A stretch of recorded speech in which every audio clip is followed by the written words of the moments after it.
és que senzillament prescindiria radicalment d'això perquè porta a molts disbarats. Jo aquí en un discurs solemne al Paranif, aquí a la Universitat de Barcelona, vaig sentir un vicerrector que deia els millors i les millores investigadores. Això és el resultat d'estar sempre amb els nens i les nenes i els catalans i les catalanes. El masculí genèric, jo quan diuen professors, doncs no m'hi sento representada. Jo més crec que ja està com una mica demostrat, que el fet de parlar en masculí o t'exclou o és que no hi ets, que a vegades no ho saps. Si no hi ets o estàs simplement invisibilitzada, no? Si hi som, no patim que ja ens veuran. Per tant, no, els desdoblaments no fan que ens visibilitzin. El que fan és estigmatitzar-nos, perquè estan indicant que som una categoria diferent.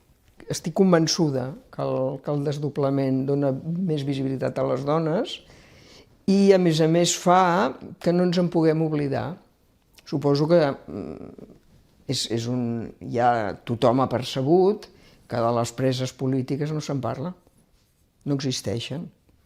Es parla de presos polítics i de presos polítics i, clar, quan parles de presos polítics acabes arribant a Lledoners, no a les presons on estan Bassa i Forcadell, no?